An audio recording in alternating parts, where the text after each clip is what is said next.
We all make choices that have consequences. Consequences that affect us in unimaginable ways, which destroy us and devastate our lives.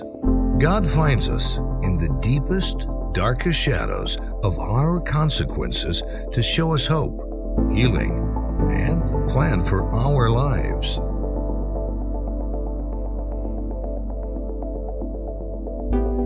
My whole family are addicts, so I followed in that path. I started using drugs when I was like 12. I ended up getting pregnant with my son when I was 14. Quit school, became a mom, just took care of him, and continued to use drugs throughout this time. I was in abusive relationships. Ended up having my second son, and I was a full-blown addict by this time. Got arrested for shoplifting. Ended up going to jail a few times, didn't learn my lesson. Continued to use, continued to live that life. So I finally went to prison. First time didn't scare me enough. I signed rights over to my sons at that point because I couldn't get clean. So I went to prison, got out on reconsideration, continued to get high, and I lost everything. I lost my home, my freedom, my children, my family, everything. I was miserable. I wanted to kill myself. I didn't want to live because I identified as being a mother, which that was gone from me at that time. The decisions that I've made and the choices that I've made in my life are affecting my children and affecting those around me. Like, my oldest son isn't in the greatest situation right now, and it's all because I wasn't the mother I should have been to him. You know, I wasn't there. I went to prison for the second time, and I went into a program called RSAT, Residential Substance Abuse Treatment. Made me grow up. It made me learn a lot about myself, and I just noticed that I had to have something more. It had to be something more than the way I was living. The other programs, like, they teach you like outward ways to deal with things and how you got to that situation or whatever, but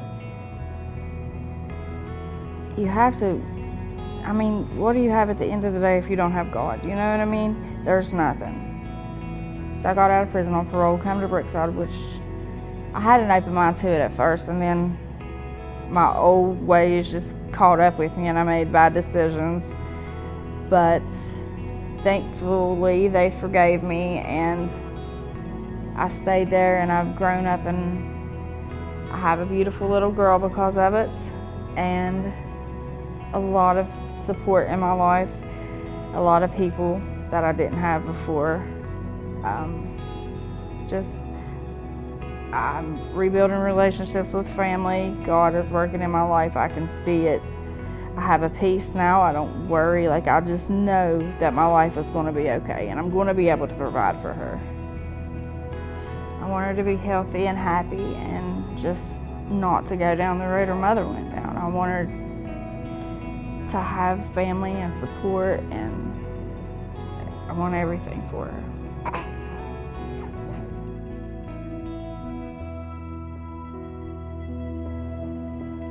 God has a plan for me and my daughter. God has a plan for me. To rebuild my family. To show others what He can do with a broken life. To be involved in jail ministry and to raise my son in a godly home as He had intended for me. God has a plan for me to be a good mother. To continue to grow. To reach those that were just like me. To be a productive human being. To restore the relationship with my daughter, and me having the opportunity to go to Word of Life, to get more knowledge about what Christ has done for me. I want to take it out to the world as His disciples did. God has a plan for me to, I believe, an evangelist calling, to minister, to witness about Him and how great He is and what He did in my life. He can do the same for you. God has a plan for me to tell you about Him. To glorify Him in everything I do. I have an opportunity to do that by being a better husband, a better father, and to serve people here at Union Mission. To raise my children to love Him and to make sure that their focus stays on Him. To be the man that He intended for me to be, the father to my kids, the brother to my siblings, the son for my parents to look down on because neither one of them are here anymore. But God also has a plan for me to be a witness for Him, just as He told His disciples that they were to be witnesses for Him. And it's all for His glory, and I accept that truth, and I'm happy about it. God has a plan for me. In West Virginia today, there are thousands who are unaware that God has a plan for them, a plan for hope and healing, a plan for a future. Union Mission has a plan. You can be part of it. Help us share their stories. Pray, volunteer, give.